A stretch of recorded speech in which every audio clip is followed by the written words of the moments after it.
In this episode, we explore how to play with resistance. We show you what happens when you work with resistance rather than avoiding it or fighting through it. Welcome to the Plumb Podcast. This is a podcast for possibility. We begin from a unique starting point and the conversation unfolds from there. We express authentically and we create the space for you to do the same. Hi, I'm Rosalee. And I'm Sarah. And we are the Plumb Collective. The starting point for this conversation is the Mirror Collection. The mirror is our foundational Plumb Practice session. The mirror builds a foundation in you. It's such a clear mirror for what you're feeling and where you're feeling it, how you're feeling it, really creates the space for the words that are right there to be expressed. It is foundational in that I'm choosing to be playful. I'm interested, I'm willing to push play, I'm here, I'm available for the experience that is going to just unfold naturally. I'm not forcing anything. There's a fanciful element inside of Plumb Practice in general, but in the mirror specifically, it's very playful. We literally are instructing you to play a game. Healing doesn't have to be hard. Feeling your feelings can be fun. And the mirror is such a perfect example of that. It's the pinpoint. Everything that we create within the Plumb Collective expands, ripples out from there. We love the mirror and we want as many people as possible to experience it. It was an intentional choice to make something good and give it for free, to have it be available for everyone and not have it be something that is less than just a portion of the experience. We wanted to give you the full experience of Plumb Practice for you to have that resource to be able to use again and again. Using the mirror as the starting point over and over again, having the mirror be the thing that stays the same, you will be different. You will be in a different mood. You'll have different life experiences happening for you. So the self-expression that comes out of the mirror will be different. You can use the mirror as a way to check in with yourself and see where you are over time. You can develop your own mirror collection in your notebook and witness yourself at different points on your storyline. On our podcast, we're going to be featuring guests soon. Some of them will have done the mirror and they will share their writing on the podcast and Rosalee will witness them. This episode is part 1 of the Mirror Collection. We'll be showing you my writing from the Mirror Collection. If you are someone who wants to be featured on the Plumb podcast, this session is a great example of what that experience would be like. The Mirror Collection as the container within which other people can have an opportunity to be witnessed by Rosalee and get a taste of what it's like to be seen by them, to be in conversation with them, and to receive their reflections. There are other opportunities to be witnessed by Rosalee. You can receive an intuitive photo reading and have a personalized witnessing experience. You can send in a photo of yourself and a question, and you can be witnessed by Rosalee. In the conversation you're about to hear, you will hear my writing from the Mirror Collection and Rosalee's witnessing of me. One thing that comes up pretty strongly in my writing and in the witnessing is resistance. When we use the word resistance, sometimes that means hesitation. Sometimes that means I don't want to. The resistance that came up for me in my writing was, I don't think this makes any sense. What if it's not true? What if I'm making this up? It felt like logic is what stopped me. Logic was the resistance. And that was not something that was dysregulating to me or harmful to me. It was okay for me to proceed forward in this writing and have the conversation with myself that I had in the writing. Through your participation in Plumb Practice, you've noticed when you feel resistance, you end up having this back and forth. I think that that is really common. We do that internally. We have an internal monologue with ourselves, but it's a dialogue conversation. There's a back and forth that happens. Sometimes we're not even sure which side we're on, but there's definitely two sides that are revealing itself through the conversation. Part of playing with resistance is seeing what the sides are. What are you resisting? Whose side are you on? Are you fighting for it or are you fighting against it? If you're someone who has not experienced the mirror yet, but you have some pull toward it or some interest in what we're talking about, but you're experiencing resistance, be playful with that resistance. Question what you're resisting and why. See if experiencing the mirror is a possibility for you. One way to play with your resistance to the mirror is to just push play. Experience the mirror as if it's a podcast episode. Every session of Plumb Practice has the practice where you participate, and it also has the podcast, the part where Sarah and I share our writing and our conversation, our witnessing of each other.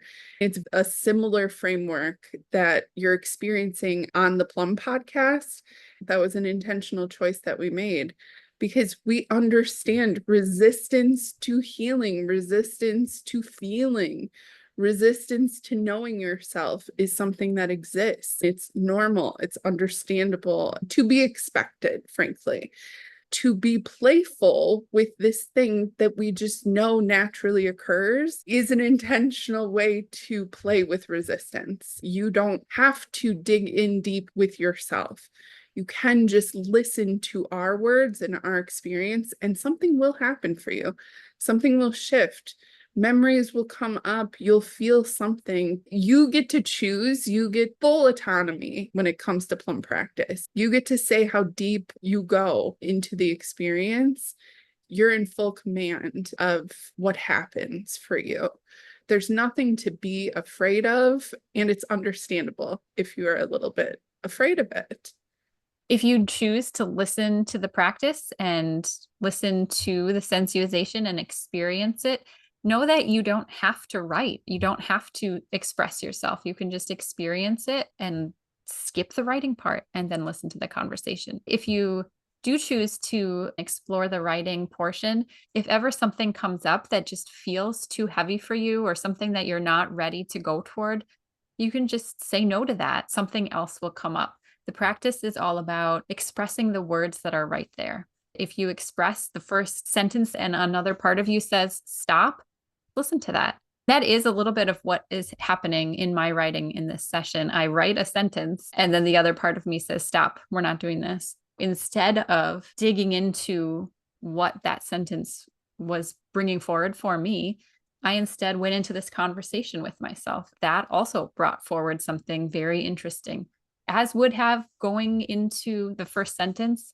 I'm sure I would have discovered something interesting that way as well, but it's not what I wanted to do. And so I just followed what felt good to me in that moment. If you are interested in experiencing the mirror for yourself, we'll include a link to the mirror series in the description box of this episode. If you are interested in submitting your writing for an opportunity to be featured on the Plumb podcast and be witnessed by Rosalee, we'll also include a link to our call for submissions. If you click on that link, you'll see all the instructions for how to submit your writing and how it works. Now we will hear Sarah's writing from the mirror. It's okay to resist. There's a time for resisting. There's a time for going in. I want you to know that it's okay to put your anger here. Stop. Already I'm resisting this writing. Is this even true? Do I put my anger in the bone of my right elbow? Do I put it anywhere? Do I even feel anger? Of course you do. Maybe not often, but you do feel it. Do I? Or is it more like frustration, annoyance?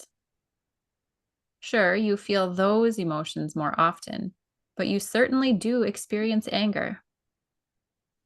When? Name one time. Okay, never mind. I can name one time. But it seems silly or something to claim I store anger in my right elbow bone. I don't know that that's even true. Am I making it true by writing it? Am I lying if I say it and I'm not sure if it's true? You're getting hung up. Can you release that part just for now? When you were in the sensualization, you saw your elbow as red hot. The ball-shaped tip of it was white and the surrounding area was red. Then you had the thought, anger is stored there. Or was it more of a question? What if anger is stored there? Either way, the thought came to you. I feel like all we're doing is arguing about something on the outside when we could go inside. Are you going to say that that's because you're resisting going inside? You said it, not me. I'm rolling my eyes. I don't think I'm going in right now. I don't think there's anything in there. I feel like I'll be digging for things that don't need to be dug for. It's okay to resist. There's a time for resisting. There's a time for going in. Oh, I loved it. Is there anything that you'd like to say about it? I think only just that there were obviously two voices, and I noticed as I was reading, it felt to me like there might be times when it wouldn't be clear which voice was which. So as I was reading, I was like, oh, this part's confusing. Oh, I should do different voices. That was part of my reading experience. Do you want to say anything about your writing experience? No, I'm interested to hear what you have to say about my writing experience. Well, I have a question for you. What? Which elbow of yours clicks? Oh, it's actually my shoulder that clicks, but it is on the right. I could be wrong, but I do believe that it's the right side of my body where my collarbone broke when I was born. And I think also the right elbow would dislocate. I cannot verify that. I can verify it in our text message thread Oh, because yeah. when I did your photo reading, I think it is. This is also about what you wrote. I think it's brilliant that you were writing it back and forth to yourself. It really is this inner dialogue, how we argue with ourselves about things. Kind of like what I wrote about conscious or unconscious. It's like people get caught in that loop, and it's like what did I say? The energy doesn't care if you're aware. Doesn't. The energy doesn't care if you're making it up. The energy doesn't care if it's the left side and it's the wrong side or whatever. Or when I'm doing a photo reading and I'm like, I don't know if this is a mirror image or whatever. So now I'm just gonna say, okay, well, it's the side where you have a mole. Like, I don't know. It doesn't really matter who's gonna say. And who even knows, would we need photographic evidence? Would we need reports from your birth? Do we need to go to the hospital and get the records? Does it really matter? Or is it that you had an experience? You felt something. It was red hot. It was white. You felt something there and you questioned or thought or wondered or had a curiosity, or for some reason, anger was in or around your elbow, and then you were having a conversation about if you could even trust that that was theirs. I think you were in and out of it. You were on the surface of it and you went into it, and then you were on the surface. It felt like you were exploring it, which does feel like working with resistance. It's a perfect example of it. It's noticing it, questioning it, touching it, going away from it. That is the process, and you were doing it. If you wanted to think about it after this, you could. If you wanted to dream about it tonight, you maybe will. If you wanted to write about it again, you could. If you made the intention of, I'm going into my elbow and I am going to listen, or I'm going to go into my elbow and I'm going to ask questions. There's so many possibilities, but the fact that you allowed yourself to have an experience where something was shown to you, where there was some wondering, that's enough. That's so exciting. So proud of you. And I think it's cool that it connects to your original photo reading, that I felt a spotlight on parts of your body that now we're talking about.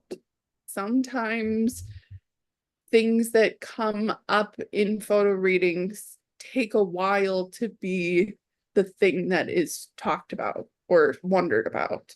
And so it feels satisfying to me that you've shifted through different things, and you've shared a lot of that on the Plum podcast. And so we all get to witness you. And I get this personal experience of knowing that your collarbone and elbow were things that I felt in your initial photo readings. To hear you have some relationship with that is just really cool for me. Well, So cool. that's my witness statement. I love knowing it. I'm going to add two. I want to say two things. One is a further discounting thing that I would have written if I had more time, but I just want to share it because it was part of my resistance. It's so when I'm reading the sensuization, I have this notebook that I'm holding, this guy right here, and it's a little like it has some heft to it because it's actually a tablet. Okay, so I'm holding it, and I have my elbow on my chair, and I'm holding it in my hand over here, reading like this way, and so I'm reading the sensuization. That's my right side. And so part of my discounting is like, okay, but there's a pressure on my elbow. My arm is a little like, I'm having some exertion because I'm holding up this thing. So there's tension in my elbow. So it's like, of course, that's where my attention would go. And actually, the sensuization for me was the marble. It's actually feels very silly. The marble was going in like a C curve in my body, shoot out my arm and then come back in and shoot down my leg and then come back. So it was exiting my body and coming back in. So I was having the C curve thing. It comes to rest in the bend in my elbow. But did it come to rest there just simply because I'm sitting like this and holding this notebook like this? Maybe. I don't know. I didn't write that down because it felt too long of a thing to write out in the 10 minutes that I had. And I was having this brief argument with myself.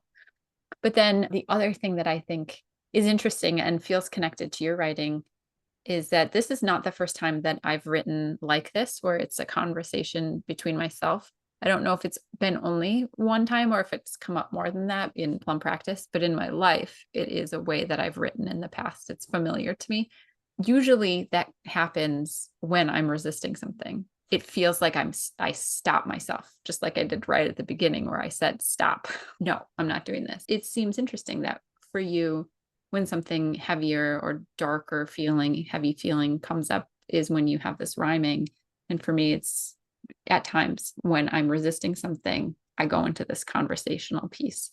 I just think that's interesting. So interesting. I know you wrote things about what you were resisting, but without looking at your writing, just what it feels like, what do you think that you are resisting? Yeah, that's a good question. I think I was resisting the whole idea of it, that there was this quality of that's not even real. If you just start going that direction, there's nothing there. If you start going there, you're going to just make it up. It's just going to be made up all along the way because the starting point is made up. I think that was like the main hang up I had. The hang up I had right at the beginning was that it's nothing. It's that not that it's nothing, but I don't know that that's true. So if I start going in there, everything that I find could very well not be true. If you're going through a door of an illusion, everything behind the door is maybe also an illusion. So then why go through that door? Interesting, revealing. Okay, so I've noticed this in your writing. I can point exactly to one example, but there's multiple examples of this. In the entrance, when you initially have this sensation of a tree trunk, but it felt more fantasy or more unrealistic. And then you shifted into something that was more realistic, and there was still some lightness or metaphor in your writing. Not still, it's full of metaphor and it's so great. But I've noticed this, like, I think, okay, I'm going to say the bold thing. Your heart's desire is for magic and for mystical, exciting. When I am connected to your intuition, you crack my shit up. You're funny, it's lighthearted, this fanciful way of being that I think is really natural to you. And then there's some cynical, realistic, that would be fraudulent. It's not real, it's not the truth. Kind of that comes in. That turns for me this writing and this back and forth of like, what side are you arguing for? What what are you resisting? What is going? It's amazing to me.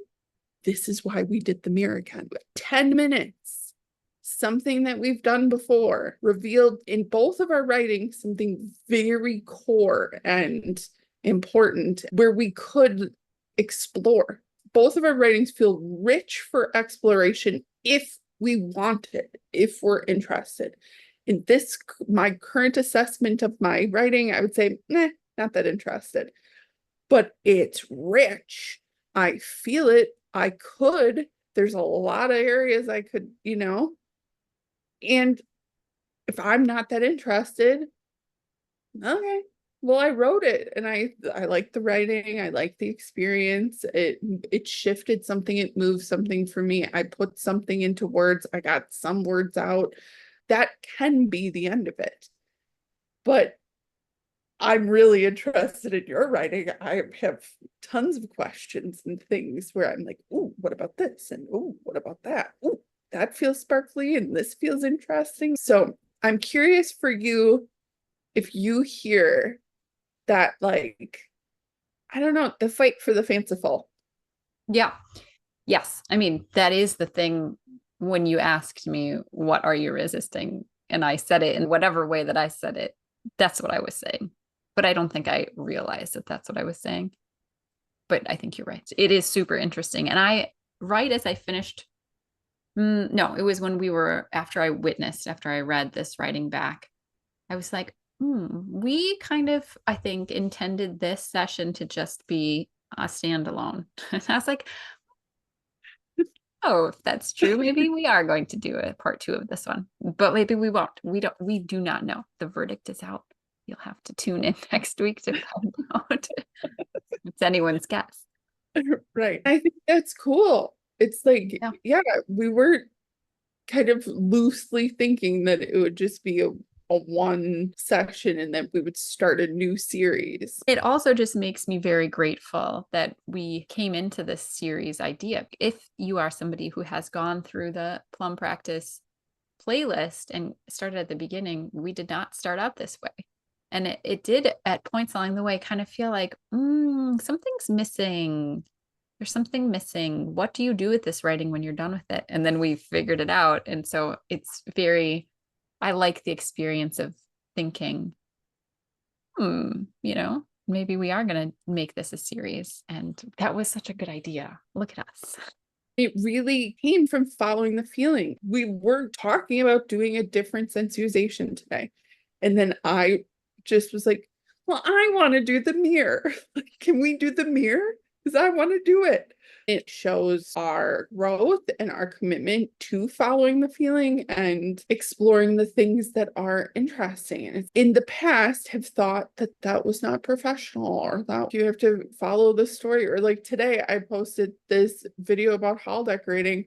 Well, the original video where I mentioned hall decorating was, I don't even know, a couple of months ago. It wasn't time. I wasn't interested in talking about it until I became interested in talking about it. That's okay. We can allow ourselves to do that. We don't have to wrap it up in a bow. For who? For what? That's a false idea of how life is or how feelings are or how healing is.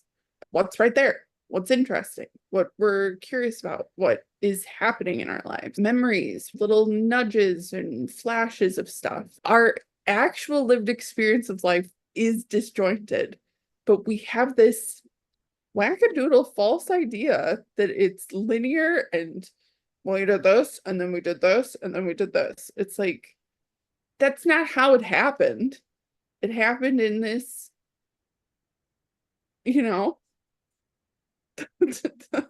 I would like you to do that move again.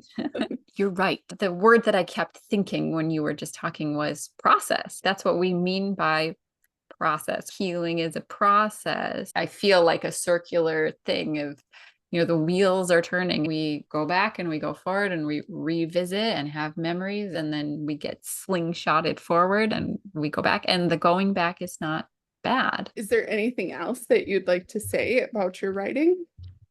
Nope, I feel complete about it, and I'm glad that we followed the feeling to do the mirror again. Me too. It was so great. We hope you enjoyed listening to part one of the Mirror Collection. One thing that stands out to me when I listened to this session of Plum Practice back was this idea of the fight for the fanciful as the thing that I was resisting. Rosalee brought that up in the session, and I agreed. And what a great way to say it. And then our conversation quickly turned, and we were talking more about just Plum Practice and how cool this practice is. We didn't really talk a lot about the fight for the fanciful, but in watching it back, I can hear how important that actually was. And for me, I sort of blew by it or was like, yeah, great. I agree. In the next session of Plum Practice, we read this writing back to ourselves and wrote again from a prompt that we uncovered in this writing. The writing and conversation ended up going in that direction more, and it became even more apparent and clear how important that piece actually is to me. I knew that Sarah was having an experience during this session. I was going back and forth with myself about asking more questions or integrating the things that I was hearing in Sarah's experience, because I knew that it was in the periphery for her. It wasn't the focus, but it felt like something for her to aim for. Choosing to say it in the moment, and that's typically what I do. I check in with myself and I feel and I go, okay, yeah, I'm going to offer this part, even though it's something that I know we're not going to spend a lot of time on right now. When we write things down or we record the things that we say, we capture the moment, we capture the words. I knew that the fight for the fanciful and the question, what are you resisting? Without looking at your writing, what are you feeling the resistance is? I knew that that was really an important key piece for Sarah, but I knew it wasn't the moment to go deeper into it and explore it, but it was something to just say, point to notice, and that she would come back to it. When I read photos, when I witness someone, there are these points that really stand out for me, and they are prompts. They're often in shorthand or just one specific word. That's really how my brain works. That's how my listening works. And it's how I prompt myself. Okay, here, the fight for the fanciful. Now I can talk to you for 20 minutes about that. But if I try to write any more or capture any more of it than that, then I end up getting tripped up in trying to remember what I said. And as I have said many times, remembering is not required. That's not what this is about. To just have this shorthand phrase of the fight for the fanciful, I know what that means. I know that we were going to come back to it and explore it even more. Keep an eye out for our next episode of the Plum podcast, because we're going to feature the Plum Practice session that comes directly after the one that we shared in this episode. In that writing, I do go deeper into the fight for the fanciful. It's interesting to be able to see the integration of the concept. In this episode that you just heard, it was the first touch of this concept for me. And then a week went by and we wrote again from that writing, and I was able to go deeper into it. It's a great illustration of what we mean by gentle and incremental. I was experiencing a lot of different emotions and feelings while I was witnessing Sarah's writing in this session. I was proud and inspired and excited. There were a lot of connections that had been forming over many years. A really cool personal witness statement is the part that Sarah talked about, her collarbone and shoulder and elbow. Those were parts of Sarah's body that were spotlit for me during her initial photo reading. The first time I ever read Sarah's photos, I was drawn to the right side of her body. Her whole wing was lit up for me. There was a lot of energy there. I felt that when she was born, that she was injured. I felt it. I knew that that was an experience that she had as an infant, as a baby, just freshly born. It was very present for me. And then there were other things that felt like later, but still early in her life. When I read someone's photos and I feel something so strong, it feels true. It feels like absolutely true. Even though it was something that Sarah had never told me, we had never discussed, it was something that seemed odd to say, but I felt it and it felt true to me. I asked in Sarah's initial photo reading if there were injuries in her right elbow, if there was something in her shoulder. They were sensations that I experienced exactly 4 years ago in Sarah's initial photo reading. I don't forget that. It's felt real to me. It was an experience I had looking at Sarah's photos. To hear Sarah talk about her right elbow in such a specific way, it felt really exciting for me because I knew 4 years ago that there was energy in her elbow. That is something that is still unfolding. And my witness statement also provided questions and possibilities. In this episode, I'm saying potential paths you can take. I'm giving you actionable steps. You could ask your elbow questions, or you could listen to your elbow. You could explore this in different ways if you're interested, if you want to know. It is something that just personally was really satisfying for me to have had this experience 4 years ago and then to have it come up again in such a gentle and incremental way. That's why we really feel that Plumb Practice holds the energy of a photo reading. It gives you the opportunity to read yourself in a similar way that I read your energy in your photos. When I do a photo reading, it's intense, it's all at once, it all comes in an instant. And Plumb Practice, the energy is present. It's the same energy that I'm reading in your photos, but it's coming in drips, in an incremental, in a gentle way, in a safe, subtle, almost feels like nothing's happening pace. In a photo reading, I feel everything all at once. I have the capacity for that, and it's something that is really exciting for me, but I think the general public and most people's bodies can't contain that amount of energy the way that I experience it. So we created something else that funnels and conducts that energy in a way that's really accessible for everyone. If you'd like to have an intuitive photo reading for yourself, we'll put the link to the Plum Point part of our website, and you can find more information there and click the link to book. If you're someone who has already had a photo reading and some time has passed and you're interested in receiving another intuitive photo reading,